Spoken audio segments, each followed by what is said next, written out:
Agod moed raboisai.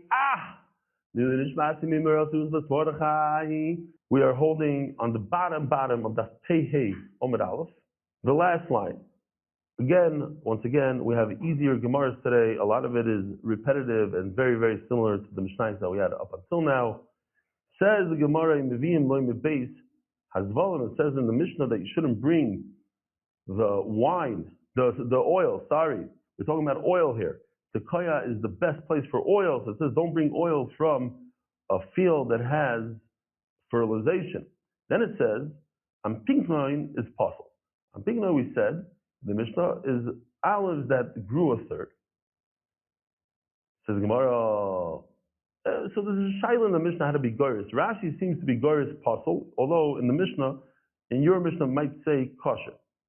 And that's why the following words are reversed also. Vatanya, we have a contradiction in Mevin and Pakton, Bimhevi Pasul. This is the opposite of the Mishnah. The Mishnah says kosher, and over here in the Bride says pasul. And if you go in the Mishnah pasul, over here it says kosher. See in the parentheses it says Vatayim Bimhevi kosher. Why? These olives that only brought a third, the water that comes out of it is not oil. It's moisture. It's stam water. It's not oil. Reb Chia would take this oil that I packed on and throw in the garbage. But nevertheless, so that's why, since he threw it out, it's possible. According to Rashi, his Girs in the Mishnah is that it's possible. Why he threw it out is garbage. Reb Shimon bar Rebbe, Reb Shimon the son of Rebbe. Who's Rebbe? Rabbeinu HaKadosh, who's super wealthy, who's Torah Gdula b'Makom Echad. He was the Gadol Adar, and he was super wealthy, right? He was Antoninus' friend, 2 gazillionaires. Like Pascha, Snoin,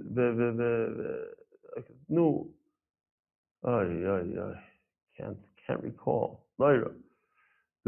On their table, you never, even in the winter, they had the vegetables, the I don't know if it says Mlafafon, Snoin, I think it says. Anyway, I call upon him, very, very wealthy. So, Reb Shimon bar Rebbe mitabel bey. He wouldn't throw it out. He would dip his bread in it. But nevertheless, it's not good stuff. It's stuff that you throw out. It's stuff that you just use for dipping. So that's not good oil. The simonach ashir mikamsen. If you want to remember which one of the two kept it, you should know the wealthier one, which is Reb Shimon, the son of Rebbe, the very, very wealthy Rebbe. He kept it because many times you find that the wealthy are very, very stingy. It says in the Megillah, Mamish Agadata, Shisho Chadoshim, every time we mention the Megillah and Purim, it's Gishmak, Shisho Chadoshim B'Shemen Amor. The girls that they brought for Achashverosh, they smeared on the Shemen Amor for 6 months. My Shemen Amor, what is the Shemen Amor? Ravuno bar Chia Omar Stochta. It's a farsamoin. Can I say a farsamoin in English? Farsamoin, no? Mark, how do you say a farsamon? A farsamon.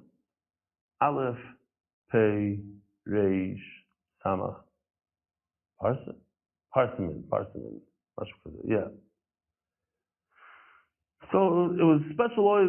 The Gemara always talks about that in Oilum HaEmes there's going to be rivers of a farsamon. The farsamon is it's a great oil. It's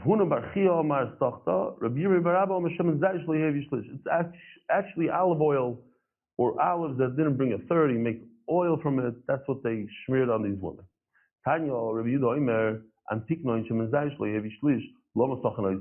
Why do people put it on their skin? It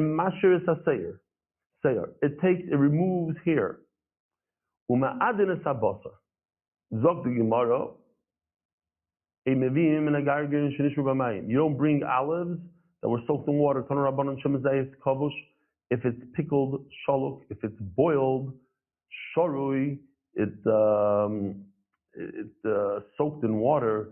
B'shel shemarim and olive oil that's made from the sediments of the olives, bishul reach ra, it has a terrible odor. Lo yavi, you shouldn't bring it to the Beis Hamikdash. V'mheidi, it's not good for a mincha. V'mheidi pasul. You hear this? Pasul. So now the Gemara is going to ask the question that we asked already 2-3 times. What if you didn't care, you didn't listen to Chachamim, and you made it Hegdish? You say to yourself, why not? I have $1,000 worth of oil that smells, but it's $1,000. So I'll give it to the Beis Hamikdash. What's wrong? Why can't I give $1,000 gift to the Beis Hamikdash? Because it smells, and if it smells, it has a mum. Just like an animal that has a mum, and if you donate it to the Beis Hamikdash, you get malchus. So too, if you donate this oil to the Beis Hamikdash, you get malchus. Maybe. Or perhaps no, this is a halacha about an animal, not for inanimate objects like oil. Teiku, we don't have the answer. Oh, so let me just say over the Mishnah Baal Peh real quickly. Rabbi Isai, if you look closely at this beautiful tree made out of mosaic, you see there's a top part. It's a tic-tac-toe, but it's better if we would have had only 2 lines, horizontal lines. The top part is very, very light green. The middle part is brown. The bottom part is black. Okay? So the top part we're going to call Rishon. The middle is Sheni. Now, what the Mishnah is going to tell us is that in each, the top part is it becomes ripe first. It has the most sun hitting it, the solar in the top. That's the number 1 type of olive. Later on, they pick, let's call it 2 weeks later, a month later, they pick the center part. That's Zayis Sheni. Then after that, all the way at the end, when the olives, there's not even sun down there. We'll call it I changed the colors just to make it, to emphasize it more. I'm not saying that that's necessarily what the colors look like. After a month and a half, we get the bottom olives. Now, there are 3 stages of extracting the oil. Stage 1, stage 2, and stage 3. So now, on the top level is Zayis Rishon. Zayis 1, stage 1, stage 2, stage 3. The middle level is called what? Zayis 2, Zayis Sheni, Zayis 2. So Zayis 2 has 1, 2, and 3. And the bottom level has 1, 2, and 3. So the bottom level is called 3, 3, 1, 3, 2, 3, 3. The middle level is 2, 2, 1, 2, 2, 2, 3. And the top level is 1, 1, 1, 2, and 1, 3. The best of the best of the best is 1, 1. The worst of the worst of the worst is 3, 3. Let me show you.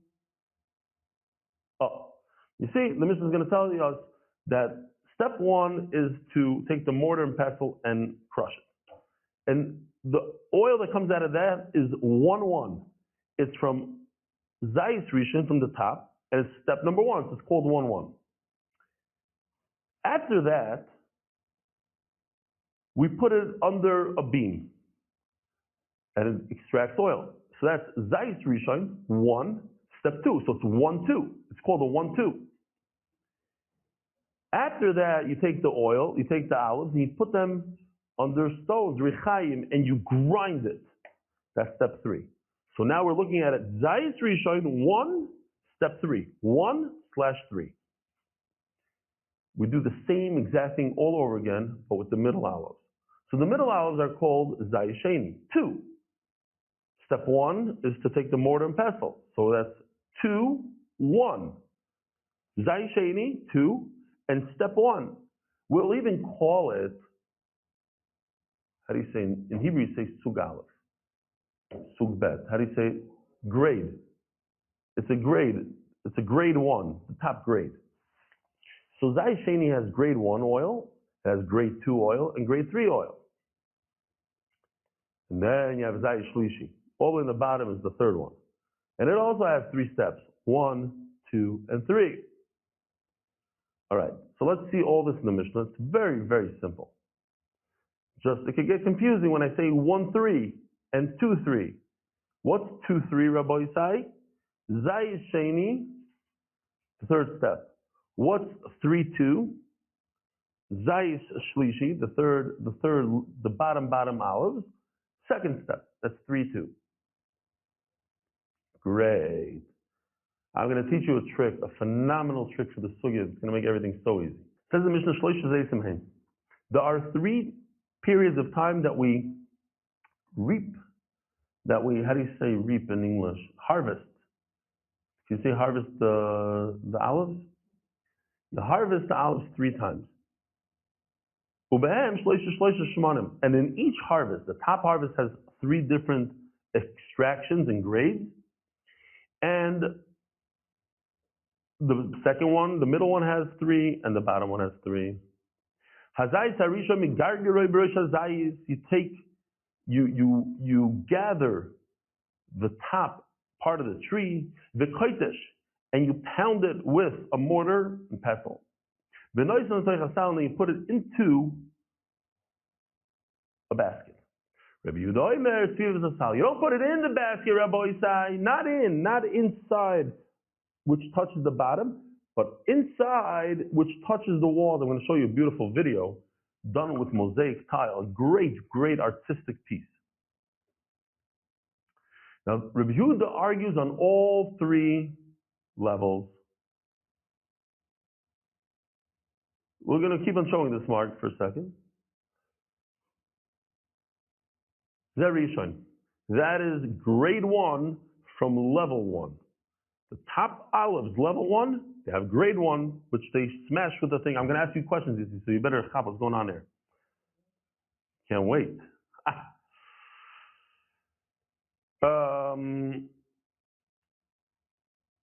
Big koitesh. Okay, that's Zerishon.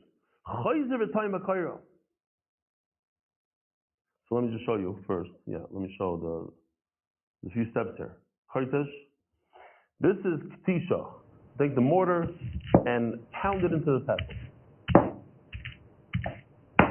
The oil that comes out of that, that's beautiful. That's the top of the top. That's grade 1. Grade 1 from the top level of the olives is 1-1. 1-1. 1-1 is the top grade, and the first step, grade 1. That's the best oil for the menorah. Step 2 is to crush it with this beam.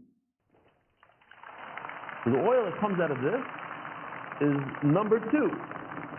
So you have the top olive, that's 1, and you have step 2, grade 2, that's 2.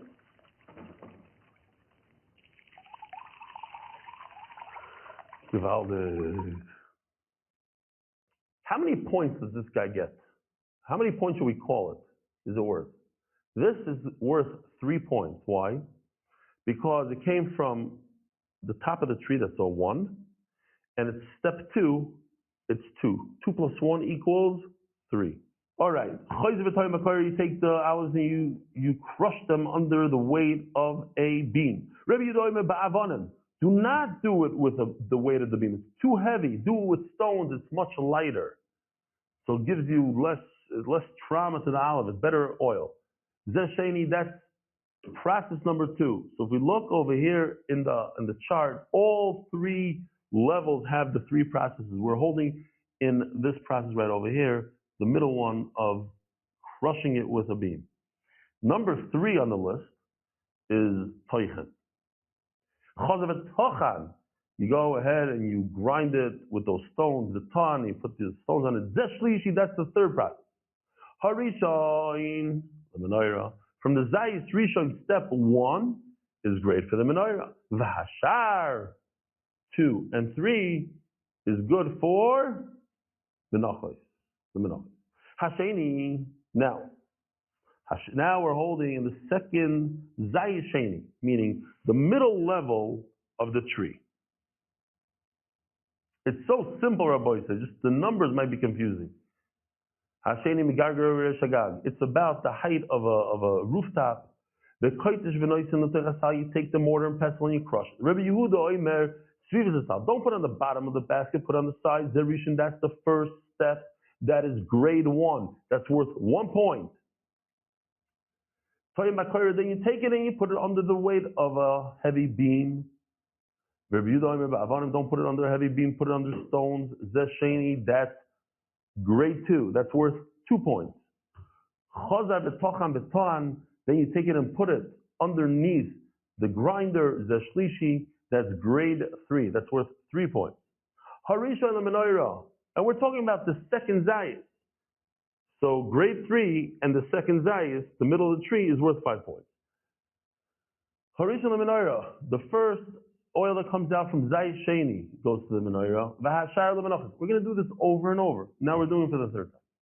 Shlishi, the third, the bottom level of the tree that doesn't see any sun.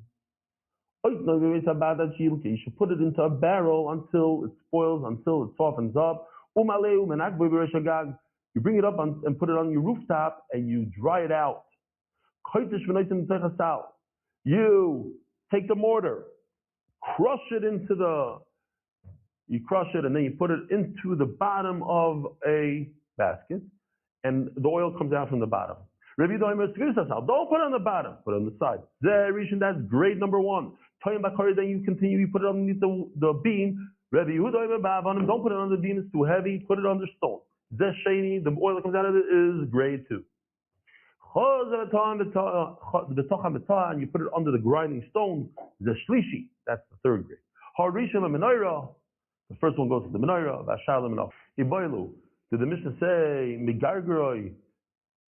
it say that you should pick these olives from the top? Or you should leave it and let it completely ripen. Toshma. The Sanyo, Shemen Zayis Mizeisoy, says that you should take the oil that comes without even pounding it. So over here, it seems like that you leave it over there to ripen. And then you bring it into the press, the toichanoi, the rechaim, the noisnoi, the salin, and then you grind it in the grinder we just saw, and you put it in the baskets. The oil that comes out, that's grade 1. Then you continue pressing it with the beam. That's grade 2. You remove it. Now you grind it in the rechaim. Those 2 stones. That's grade 3. The first grade goes to the menorah. And the rest goes to Menochos. But the third one is slightly different. You put it into a vessel, into some sort of a container until it softens up. You put it on top of the rooftop. But if you come in tomorrow and you put it in a pile, it's wider on the bottom, narrow on top, until the moisture leaves, and then you have whatever is left over after that is oil. You bring it into the oil press, then you grind the third crop and you put it into the basket. The first oil is good for the menorah. You put it under the weight of the beam. That's the second grade. You grind it, that's the third grade. Harishon lemenorah, vashar lemenochos. Great. So this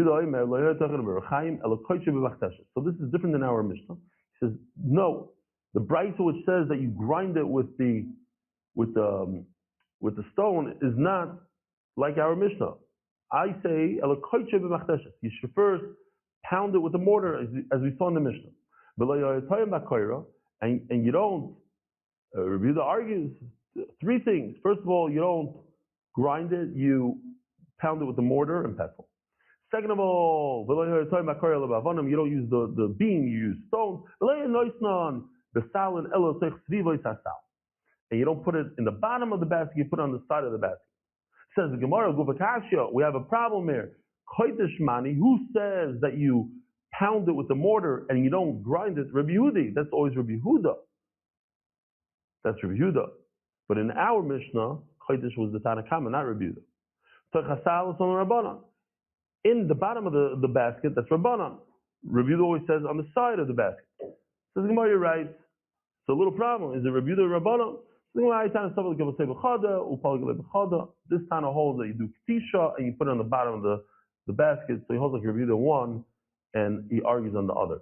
Says the Mishnah, Harishon Sheberishoin Ein Lamala Himenu. Do you remember? There's 3 levels. Level number 1, we're going to call it a 1. Level number 2 is a 2. Level number 3 is a 3. Each level has 3 stages. The first stage on level number 1 is called what? 1-1. The third stage on the third level is called a 3-3.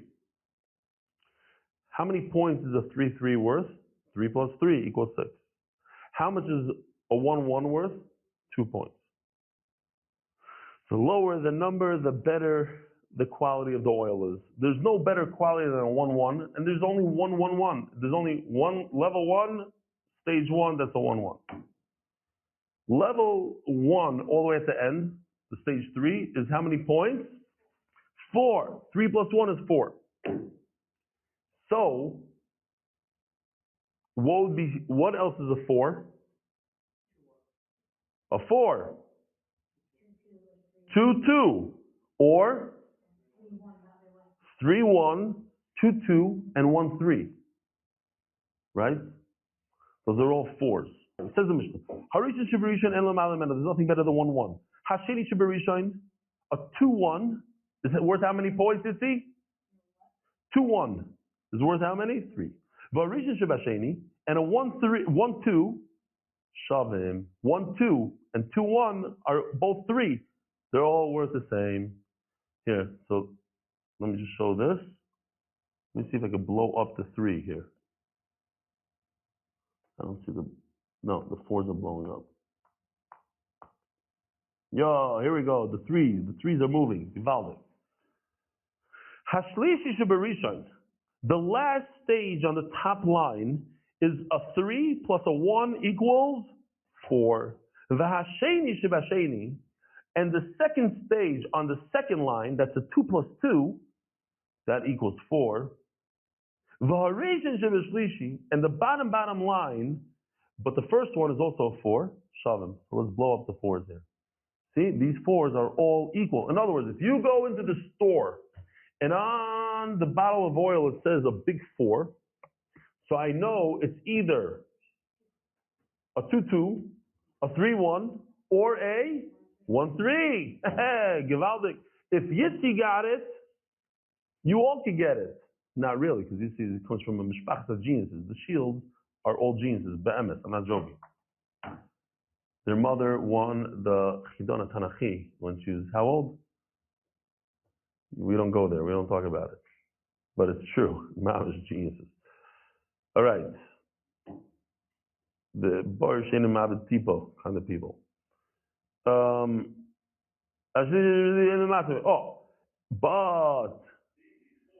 Hashlishi Shebashlishi Ein Lamata Himenu. The bottom row, the third grade of the bottom row, that's actually how many points is that worth? 6. 3 plus 3 is 6. That's the highest number you can get. That's the worst of the worst. In other words, when we're trying to bring a mincha and we have different grades on the shelf in the supermarket, do not take a 6 if you can take a 5. Do not take a 5 if you can take a 4. Because you want to bring the nicest, best quality to the Rebbeinu level. Afkola Menochos finally says the Mishnah. It should be that every mincha should l'chayra get the purest of the pure, a 1-1 or a 2-1 or a 3-1. A menorah that's not for eating, all the way in the bottom, second line from the bottom. So mincha that you bring, you're supposed to eat from it. Shouldn't you bring the best of the oil? Only for lighting do you need the purest of the pure. You don't need the purest of the pure for mincha. Says the Gemara Daf Peivav Amud Beis. Shavin. The Gemara is asking, how did you compare the second stage on the first level to the first stage on the second level? Yeah? Let's see. We're going back to to this, yeah?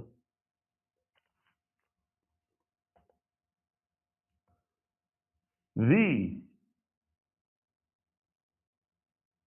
second stage, no, this is not good. Okay. Yeah, the second stage in the first level is how much? Is a 3. First level plus stage 2, 2 plus 1 is 3. The first stage on the second level is also a 3. And the Gemara says it's equal. 3 and 3 is equal. You see the 3's are equal. How could that be? The first stage on the second level is good for the menorah. The second stage on the first level is not good for the menorah. They're not equal. The 2 3's are not equal. Look where the 3 on the second stage is better. Why is it better? Because it's actually the first stage of the second level. It's good for the menorah. The second stage on the first level is not good for the menorah. Says the Gemara, that's what we have to understand for the whole sugya. When we say it's equal, and I kept on saying in the store, when you go to the store, you're buying it for a mincha. So 5 and a 5 is good for a mincha. 3 and a 3, they're both equal for a mincha. I'll explain a little bit more later, because when it comes to a mincha, I don't need it to be clear, crystal clear for burning. I need it to be edible and good tasting. So it tastes the same if it's the first stage of the second level and the second stage of the first level. They're both 3's, they both taste the same. It should be clear, it should be clean. It means that you pounded it with a mortar and pestle. So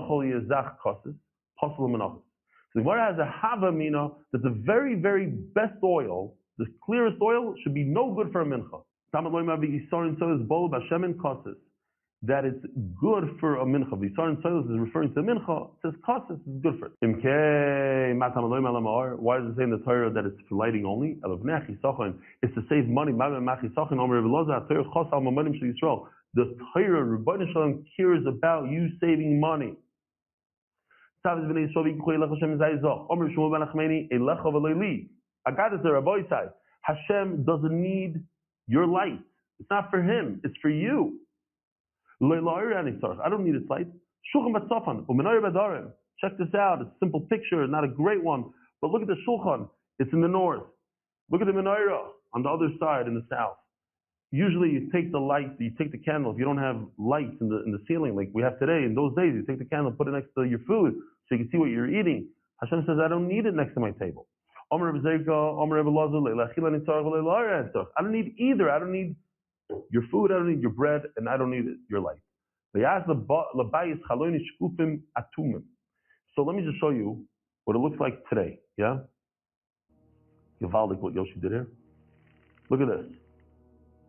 If you ever went like next to the kotel to those walls, you'll see there's like a small slit in the wall, but it's wider on the inside. So the soldier could fit there and put his apparatus there. He can put his bow and arrow in that wider thing, but it's harder for the enemy to penetrate because it's a very small slit. In the Beis Hamikdash, it's exactly the opposite. Take a look. The slit is small on the inside, but it's much wider on the outside. Why? Because it gives light to the world. So it doesn't matter what the word shkufim and atumim means. There's a question what it means. We're going to say shkufim means wide, atumim means narrow. Or the way we're reading is shkufim v'chutz, atumim v'fnim. The point is that it's narrow on the inside, wide on the outside. Hashem is saying, I don't need light. I'm giving the light to the world.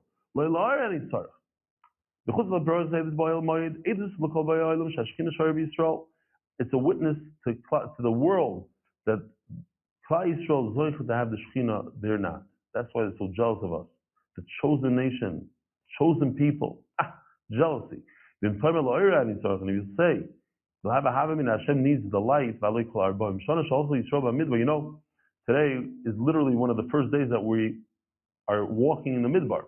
We left Mitzrayim first day of Pesach, and now we're like 3 days in, walking to the midbar. We followed Hashem's light. It's a testimony to the world that the Hashem Shechina is resting with Klal Yisrael. Ma'idusa, what do you see? Avarava, Zener Maravi. Look at the center candle.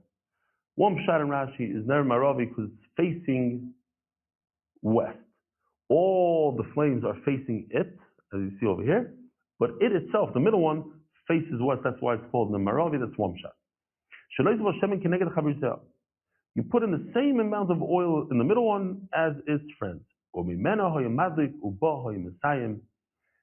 the kohen would start lighting with the center one, and that was the one that lasted the longest. How could it last the longest if you lit it first? The answer is it was a nace, and that's the testimony over here. I see that we're late on time, so I am going to stop here. Rabbi Sai, have a wonderful day and a good Merit the zchus of spreading Torah throughout the world. Sponsor a shiur today. MDYsponsor.com or sponsor at MDY Daf.com.